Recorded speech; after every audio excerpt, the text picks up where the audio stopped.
So hello everyone, कैसे आप सब हो? सो मस्त होंगे। दिवाली आ रही है, फुल एंजॉय करना। लेकिन बच्चों, दिवाली के साथ बोर्ड एग्जाम्स के डेट भी नजदीक आ रहे हैं, तो मस्ती मजाक के साथ साथ अपनी स्टडीज को मत खराब कीजिए। और आज में इसका कुछ गला सा गया हुआ है बिकॉज थोड़े से हेल्थ इश्यूज चल रहे, तो आप उसको इग्नोर कीजिए। लेक्चर्स की तरफ ध्यान दीजिए और फटाफट शुरू करते हैं। आज का लेक्चर है ज्योग्राफी का लेक्चर। किसका लेक्चर? ज्योग्राफी का लेक्चर स्टार्ट किया है फाइनली। आप ज्योग्राफी के लेक्चर के अंदर मैंने कभी भी पहले 5th या 6th चैप्टर रैंडमली नहीं उठा रही हूँ। सबसे फर्स्ट चैप्टर जो है वो आपको समझना जरूरी है, तभी आप 3rd 4th को समझ पाओगे। और उसमें कुछ ऐसी बेसिक चीज है जो आपको 6th स्टैंडर्ड में सिखाई जाती थी, पर रीजन ये होता है कि हमने सुना ही नहीं तभी। तो अब उसको आज जो सिखाऊंगी मैं, बहुत ध्यान से अच्छे से समझिए। इस चैप्टर के अंदर पहले अगर आपको इसके मीनिंग्स पता है तो ही आप चैप्टर समझ सकते हो, नहीं तो पूरा चैप्टर है तो बड़ा छोटा सा, लेकिन फिर भी दिमाग के ऊपर से जाएगा।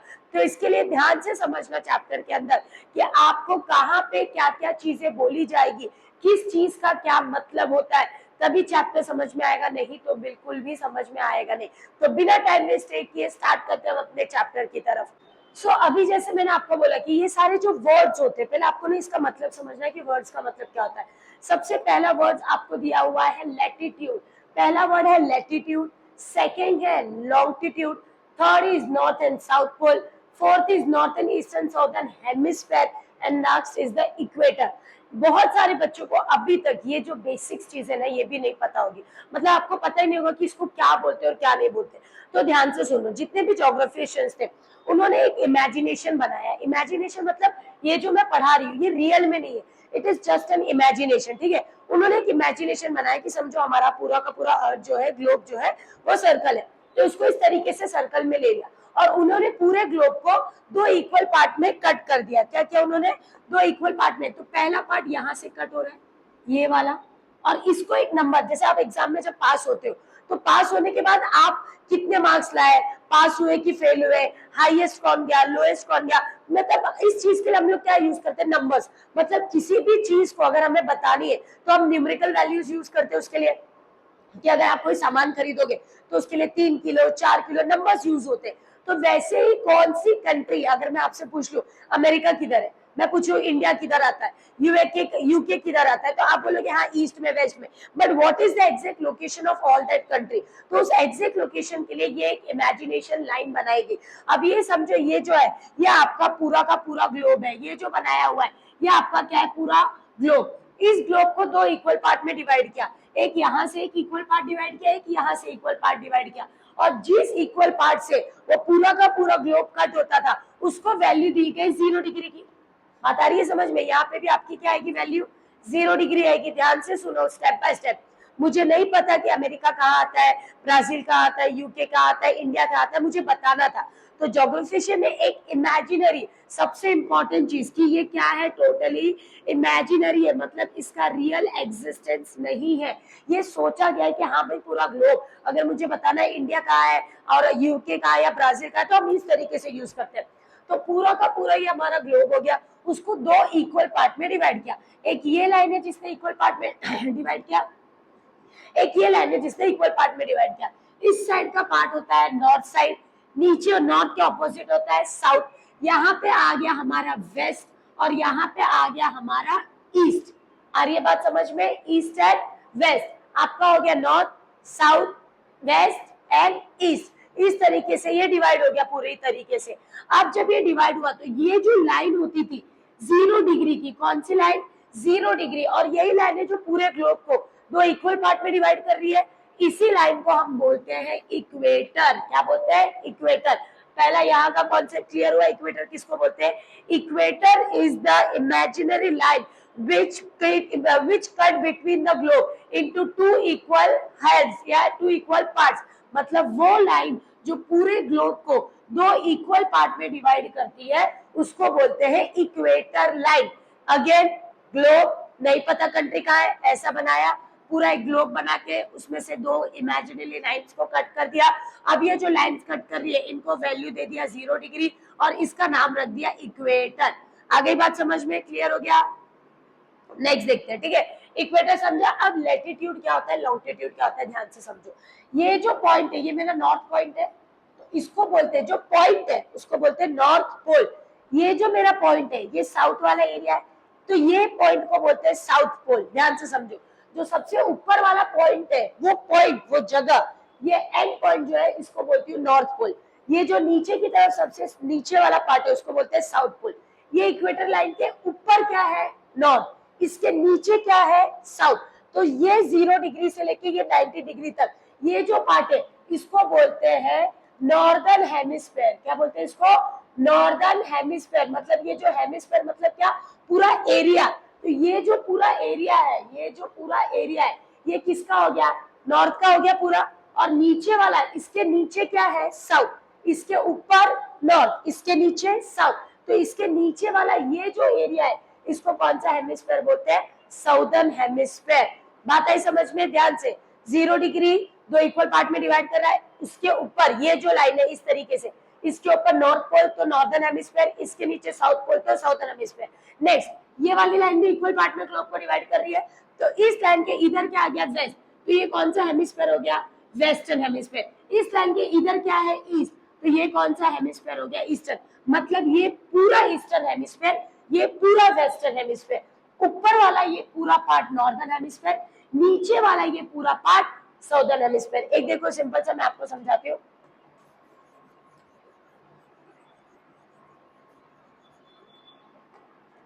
समझो, ये मैंने ग्लोब बनाया, ये मेरा पूरा ग्लोब हो गया। इस ग्लोब को मैंने दो इक्वल पार्ट में डिवाइड किया, इसको दे दिया मैंने 0 डिग्री, ठीक है। तो ये मेरा जो 0 डिग्री है इसी को मैं बोलती हूँ इक्वेटर। क्यों, क्योंकि इसने पूरे ग्लोब को दो इक्वल पार्ट में डिवाइड किया। अब ये मैंने खींचा कहाँ से था लाइन, वेस्ट से ईस्ट की तरफ। कहाँ पे खींचा लाइन, वेस्ट से ईस्ट। तो अब यहाँ पे मैं लेती हूँ, ये पार्ट आ गया मेरा नॉर्थ और ये पार्ट हो गया मेरा साउथ, ठीक है। एक लाइन में नॉर्थ से साउथ की तरफ खींच रही हूँ। अगेन ये भी लाइन मेरा क्या है, 0 डिग्री इक्वेटर लाइन। क्यों, क्योंकि ये क्या कर रहा है, पूरे ग्लोब को दो इक्वल पार्ट में डिवाइड कर रहा है। पूरे ग्लोब को क्या कर रहा है, दो इक्वल पार्ट में डिवाइड कर रहा है। अब इस लाइन को अगर मैं देखती हूँ तो इसके ऊपर हो गया पूरा नॉर्दर्न हेमिस्फेयर, नॉर्थ है। इसके नीचे आती हूँ तो ये पूरा हो गया साउदर्न हेमिस्फेयर। इतना समझा। अब इस लाइन को देखती हूँ, अगर इस लाइन के इस साइड आती हूँ तो इस लाइन के इस साइड वाला जो एरिया है ये है पूरा वेस्टर्न हेमिस्फेयर, और इस लाइन के इधर जो है वो है पूरा ईस्टर्न हेमिस्फेयर। क्लियर हो गया, समझ में आई बात। तो यहाँ पे हो गया हमारा वेस्टर्न हेमिस्फेयर, ये हो गया ईस्टर्न हेमिस्फेयर। बस यही चीज मैंने ग्लोब पे दिखाई आपको। अब यहाँ से मैंने लाइंस लिया, ये 10 डिग्री 10 डिग्री का गैप लिया, जैसे हम लोग ग्राफ में लेते हैं ना, 0 से 10, 20, 30, 40, 50, ऐसे हमने ये पार्ट्स लेना स्टार्ट किए। अब एक एग्जांपल समझो, इंडिया जो है यहाँ पर आता है, मैंने आपको क्या बोला, इंडिया यहाँ पर आता है। तो अब मैं आपसे पूछती हूँ कि मुझे इंडिया का लोकेशन बताइए, मतलब इंडिया कौन सी जगह पर आ रहा है वो बताइए। अब देखो, सबसे पहले ये वाली इक्वेटर लाइन देखो, इसके ऊपर है, इसके ऊपर कौन सा हेमिस्फेयर है, नॉर्दर्न हेमिस्फेयर। तो इंडिया पहला कहाँ पर आया, नॉर्दर्न हेमिस्फेयर। फिर ये लाइन देखो, इस लाइन के इस तरफ है, इस तरफ कौन सा हेमिस्फेयर है, ईस्टर्न हेमिस्फेयर। तो इंडिया का अगर मैं लोकेशन लिखती हूँ तो इंडिया का लोकेशन क्या आएगा, ध्यान से देखो। अगर मैं इंडिया के बारे में लिखती हूँ, अब इंडिया को मैंने क्या बोला, ये पॉइंट के ऊपर, तो फर्स्ट कौन सा हेमिस्फेयर हो गया इंडिया का, नॉर्दर्न। फिर उसके बाद ये जो लाइन है, बीच वाली लाइन, इसके इस साइड है क्या, नहीं, इसके उस साइड कौन सा हेमिस्फेयर था, ईस्टर्न। तो ये कहाँ पे आ गया, ईस्टर्न हेमिस्फेयर। समझा कैसे होता है ये, आई ना बात समझ में। नहीं है तो वापस से कमेंट करना, क्लियरली समझाऊंगी। तो मैंने क्या बोला, ईस्ट लाइन के इधर तो ईस्टर्न, ईस्ट लाइन के ऊपर तो नॉर्दर्न हेमिस्फेयर। आगे बात समझ में। अब डिग्री पूछना है तो देख लो भाई, 10 डिग्री से 40 डिग्री के बीच में। फिर ये वाले, जैसे इसका लाइंस होता है वैसे ईस्ट और वेस्ट का भी इस तरीके से पैरेलल लाइंस आते हैं, तो आप उसके अंदर उसको इंडिकेट कर सकते हो। नेक्स्ट, अगर अपना ज्योग्राफी देखते हो तो भाई पूरी ज्योग्राफी को दो ही कंट्री के बीच में डिवाइड करके रखा है, इंडिया एंड ब्राजील, ठीक है। अब ब्राजील का कॉन्सेप्ट देखो थोड़ा सा हटके, ब्राजील का सीन ना कुछ इस तरीके से हुआ है, वो थोड़ा सा पार्ट उसका नॉर्थ में है और ज्यादातर पार्ट उसका साउथ में है। मतलब अगर मैं बोलूं तो ये नॉर्दर्न एंड साउदर्न दोनों हेमिस्फेयर में ये आता है। क्यों, क्योंकि ये इस तरीके से लोकेटेड है, इनका लोकेशन कैसा है, ऐसा। ये थोड़ा सा पार्ट जो है वो नॉर्थ में गया है, और ये ज्यादा पार्ट कहाँ पर आया है, साउथ में। तो ये थोड़ा सा नॉर्दर्न हेमिस्फीयर में और ज्यादातर पार्ट इसका साउदर्न हेमिस्फीयर में। तो इस तरीके से ये इक्वली डिवाइडेड है। होप सो आपको जितना भी टर्म था। अब देखो लैटिट्यूड और लॉन्गिट्यूड क्या होता है। जब भी मैं नॉर्थ एंड साउथ, जैसे मैंने बोला नॉर्थ, यहाँ पे मैं बोल रही हूँ इंडिया नॉर्थ में, तो मैंने नॉर्थ की जगह जब लिखूंगी मैं क्या, लैटिट्यूड। नॉर्थ की जगह क्या लिखते हैं, लैटिट्यूड। देखो यहाँ पे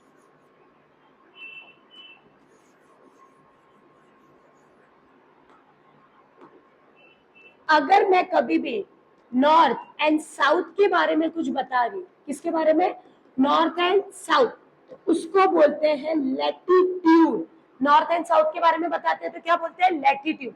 अगर मैं कोई भी लोकेशन ईस्ट एंड वेस्ट से रिलेटेड बताती हूँ तो उसको बोलते हैं लॉन्गिट्यूड। उसको क्या बोलते हैं, लॉन्गिट्यूड। ध्यान से समझो। अब जैसे इंडिया को बताना था कि इंडिया नॉर्दर्न हेमिस्फीयर में 15 डिग्री पर है, एग्जाम्पल, तो मैं नॉर्दर्न की जगह क्या लिखूंगी, इंडिया लैटिट्यूड 15 डिग्री नॉर्थ। इस तरीके से लिखूंगी कि India northern latitude latitude 15 degree north. अगर वेस्ट में ईस्ट में बताना है तो इंडिया लॉन्गिट्यूड 20 डिग्री ईस्ट। समझा। तो लॉन्गिट्यूड क्या, जब नॉर्थ एंड साउथ के बारे में बताते हैं तो लैटिट्यूड, जब ईस्ट और वेस्ट के बारे में बताते हैं तो लॉन्गिट्यूड। यहाँ पे ये चीज लिख के रख लो, north and south latitude, east and west longitude, north and south latitude, east and west longitude. Clear हो गया। तो ये आपका जो बेसिक पार्ट था, जो आप लोग को ये चैप्टर स्टार्ट होने से पहले समझना जरूरी था, वो मैंने खत्म कर दिया। अब फटाफट स्टार्ट करते हैं हम अपने चैप्टर की तरफ। वो समझा है तो क्लियर हो जाएगा। एक दिया है हमारी कंट्री इंडिया, दूसरा है ब्राजील। एज यूजुअल अगर आप अपने पूरा टेक्स्ट बुक देते हो तो इसी दो कंट्री के बारे में दिएगा। पहले इनके इंडिया के बारे में देखते हैं कि पूरा सेकंड लार्जेस्ट पॉपुलेटेड कंट्री है, जो कि रिसेंटली अभी फर्स्ट लार्जेस्ट कंट्री आ चुका है। आपके सिलेबस में अभी भी एक कॉन्वर्सेशन है कि अगर आंसर आता है तो लिखना क्या है, तो वो बहुत जल्दी वो भी मैं आपको डिटेलिंग क्लियर कर दूंगी। तो इंडिया टेक्स्ट बुक में लिखा है second largest, but first largest हो चुका है। इंडिया के अंदर स्पाइसेस, स्पाइसेस का मतलब क्या आता है, मसाले। जितने भी मसाले हैं वो बहुत ज्यादा फेमस है। अभी रिसेंटली देखो एक न्यूज आ रहा था, एवरेस्ट मसाले ये सबको बैन कर रहे थे, बैन किया जा रहा था। एमडीएच मसाले के ऊपर बहुत सारा आर्टिकल्स आए थे कि बैन किया जा रहा है, क्योंकि इसका हाई लेवल ऑफ एक्सपोर्ट दूसरी कंट्री में किया जाता था। बट इसके अंदर कुछ ऐसे सब्सटेंस मिले हैं जो कि उस कंट्री के हिसाब से वो हमारे हेल्थ के लिए बहुत ही डेंजरस है। इंडिया के अंदर फेमस क्या है, क्रिकेट। देखो हमारा नेशनल स्पोर्ट्स की बात करें तो एक्चुअल में हमारा नेशनल स्पोर्ट्स जो है, आजकल के बच्चों को पता ही नहीं रहता है। वो समझते हैं कि हमारा नेशनल स्पोर्ट्स ही क्रिकेट है। नहीं, हमारा नेशनल स्पोर्ट्स है हॉकी। बट यहाँ पे फेमस वाइज देखोगे कि लोगों को जो क्रेज है वो क्रिकेट का बहुत ज्यादा है। फेमस इंडिया में क्रिकेट बहुत ज्यादा है, पर नेशनल स्पोर्ट्स जो है वो हमारा हॉकी है। ठीक है। अगर यहाँ पे बात करें तो यहाँ का सांबा डांस, उला लाला, पता है ना हमारा, वक्का वक्का, यही वो सॉन्ग्स, इस तरीके के डांस फेमस है। कॉफी का हब माना जाता है कि गड़ा है पूरा का पूरा। यहाँ पे कॉफी का प्रोडक्शन बहुत ज्यादा किया जाता है और इसी चीज का ये लोग एक्सपोर्ट भी बहुत ज्यादा करते हैं। Football again very popular sports है, फुटबॉल यहाँ पे भी बहुत ज्यादा पॉपुलर है। नेक्स्ट अगर हम लोकेशंस की बात करते, देखो अब सबसे पहले इंडिया के बारे में पढ़ो। India is a republic country. एक रिपब्लिक कंट्री मतलब, अब रिपब्लिक और फेडरल क्या होता है इसके बारे में मैं बहुत जल्दी डिटेल बताऊंगी कि रिपब्लिक और फेडरल का मतलब क्या होता है। रिपब्लिक का मतलब होता है कि जहां पे बहुत सारे स्टेट एक साथ आके रह रहे और वो one nation and one rule को फॉलो करते हैं। ध्यान से समझना, दो होता है, एक होता है रिपब्लिक एंड सेकेंड एक होता है फेडरल। ठीक है।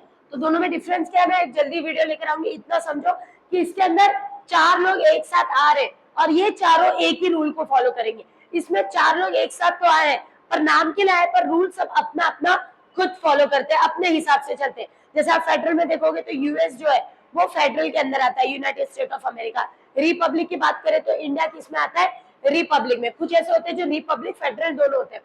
तो इंडिया जो है वो नॉर्थर्न एंड ईस्टर्न हेमिस्फीयर पे, ये इंडियन मैप है। ठीक है। यहाँ पे आप डिग्रीज देखो, ईस्ट का वाला पार्ट है और नॉर्थ, ये क्या दिख रहा है नॉर्थ, ये क्या दिख रहा है ईस्ट। तो इंडिया का लोकेशन कहाँ पे है, northern hemisphere and eastern hemisphere के अंदर। कहां पर है? Northern and eastern hemisphere. मैंने ऑलरेडी आपको ये बता दिया था। It is located in the southern part of Asian continent. अब ये ध्यान से समझो, अगर मैं पूरा वर्ल्ड का मैप देखती हूँ तो उसमें इंडिया नॉर्थ और ईस्ट में, पर इसमें से ये एशिया का पार्ट करके खाली देखती हूँ, तो एशिया का मैप अगर देखेंगे तो एशिया के मैप में इंडिया आता है साउथ के अंदर। बात समझ में आई? कि पूरे वर्ल्ड मैप में देखोगे तो India northern and eastern hemisphere पे, उसमें से एशिया का मैप साइड में निकाल दो। अब सिर्फ मैं एशिया का मैप देखती हूँ तो उसके अंदर इंडिया जो होता है एशियन कॉन्टिनेंट में साउदर्न पार्ट पे आता है। डिग्रीज की बात करते हैं, ध्यान से देखो 8 डिग्री। अब यहाँ पे देखो ये वाला दिख रहा है, ये दिख रहा है आपको 8 डिग्री नॉर्थ।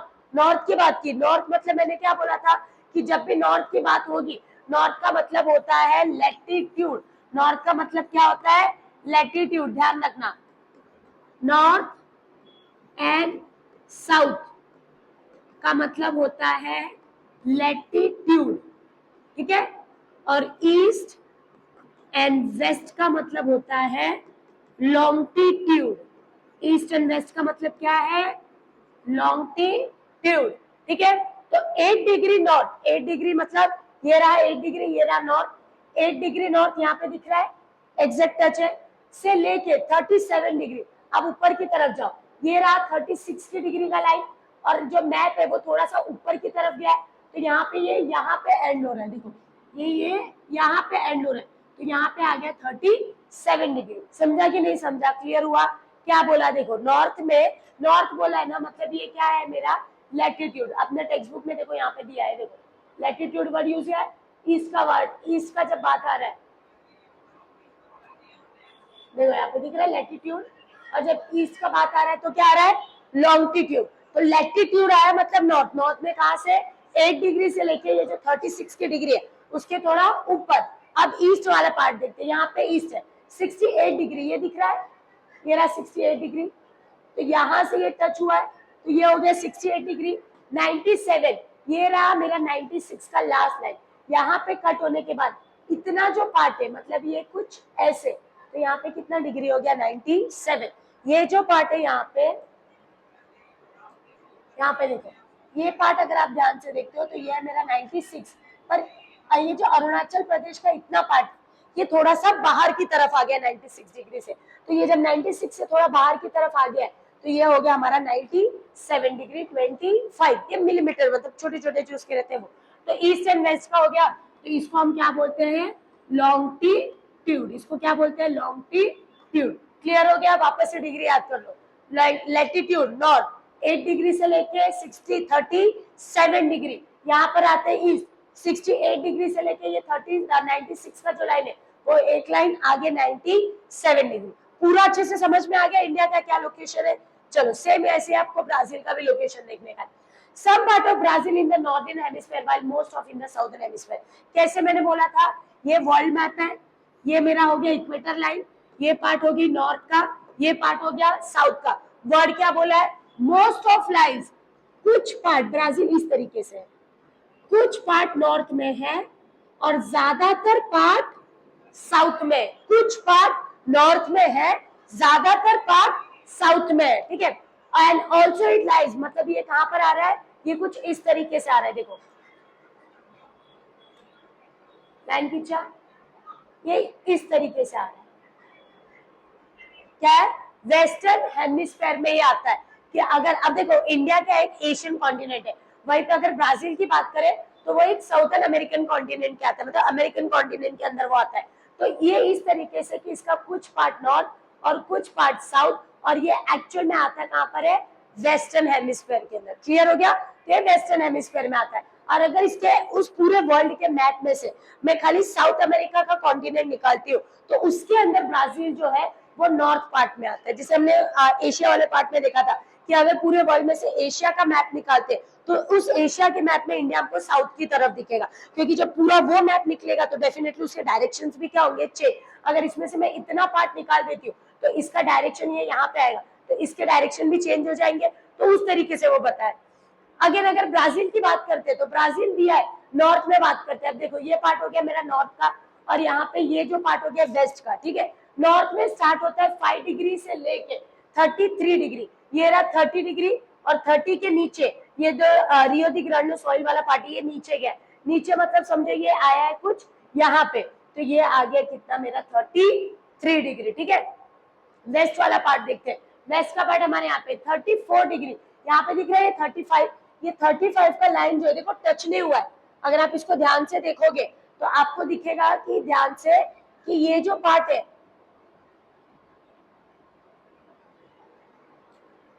ये जो पार्ट है देखो ये है लाइन, और इससे जो पार्ट है टच नहीं है, मतलब ये 35 डिग्री के टच होने से पहले है, तो इसके लिए इसको कितना डिग्री दिया 34, 73, ये रहा 70 का लाइन, और यहाँ पे ये 70 के लाइन के इतना पार्ट आगे गए, मतलब ये आ रहा है हमारा कुछ इस तरीके से, तो इसको दिया 73 डिग्री। आगे बात समझ में क्लियर हो गया पूरा तरीके से। तो अगेन एक रिविजन, इंडिया, इंडिया कहाँ पर आता है, नॉर्दर्न एंड ईस्टर्न हेमिस्फीयर के अंदर, नॉर्दर्न हेमिस्फीयर के अंदर भी डिग्रीज देख लिया था, और अगर ब्राजील की बात करें तो वो थोड़ा सा पार्ट नॉर्दर्न में, ज्यादातर पार्ट साउथ में, और ईस्ट वेस्ट की बात करें तो पूरी तरीके से वेस्टर्न हेमिस्फीयर में। और अगर हम लोग पूरे वर्ल्ड के मैप में से खाली एशियन मैप को निकालते तो इंडिया साउथ साइड पे आता है, पूरे वर्ल्ड मैप में साउथ अमेरिकन के मैप को निकालते तो उस मैप में ब्राजील नॉर्दर्न हेमिस्फीयर में दिखता है। अब थोड़ा इनका हिस्टोरिकल बैकग्राउंड देख लेते कि क्या था। इंडिया जो था, ब्राजील की बात करते पहले, इंडिया की बात करते पहले,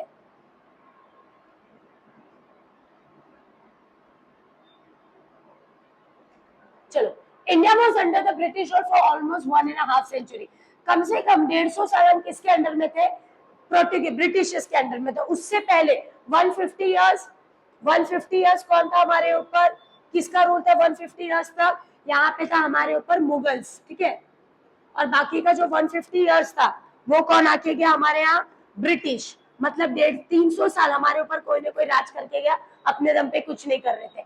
डिस्पाइट ईयर 90, और हमको फ्रीडम कभी मिली थी 1947। इसके अलावा जब हमको 3 वॉर्स हुए, तीनों वॉर में फैमिन, अभी फैमिन का मतलब समझो, एक होता है, दोनों फैमिन की स्पेलिंग मिस्टेक अलग होती है, एक फैमिन होता है ये वाला और एक फैमिन होता है ये, दोनों में डिफरेंस होता है। ये फैमिन का मतलब होता है जब भी कोई चीज वुमेन से रिलेटेड होती है। इस फैमिन का मतलब होता है भूखमरी, जब अकाल पड़ जाता है, खाने पीने को नहीं मिलता है लोगों को, तो ये जो फैमिन है, इंडिया के अंदर जब वॉर हुआ तो फैमिन वाली सिचुएशन आ गई थी, मतलब भूखमरी आ गई थी। आपके टेक्स्ट बुक में हिस्ट्री में आप ये फैमिन देखोगे, उसका मतलब होता है जब वुमेन से रिलेटेड कोई हिस्ट्री पढ़ी जाती है। Various parts similar issue after independence. India is major developing country of the world and India considered to be the global market for economic reform. Reform का मतलब होता है change.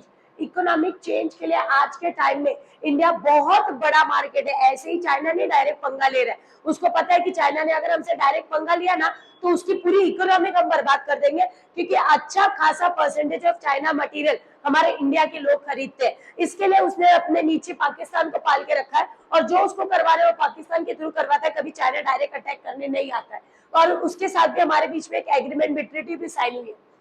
Proportion of youth in India, सबसे बड़ी चीज, India को youth population बोला जाता है। अच्छा, यूथ पॉपुलेशन का मतलब क्या होता है, मतलब अगर हम अपनी कंट्री के अंदर बोलते हैं कि 100 लोग हैं और उस 100 में से देखते हैं कि कौन से एज के लोग ज्यादा है, तो हमारी कंट्री के अंदर 80 to 50 इयर्स के बीच के एज ग्रुप वाले ज्यादा है। इसके लिए एक और वर्ड यूज करता है, India is consider as a working population.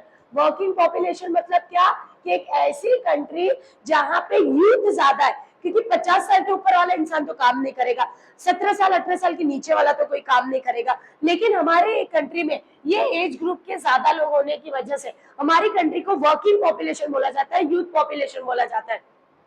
और India is look upon as a young country, और इसके लिए देखो यहाँ पे वर्किंग पॉपुलेशन दिया हुआ है ऑलरेडी आपको, और इंडिया को क्या बोला जाता है, यंग कंट्री बोला जाता है। उसके बाद आता है ब्राजील। ब्राजील भी बेचारा हमारी तरह, इसकी भी हालत खराब थी।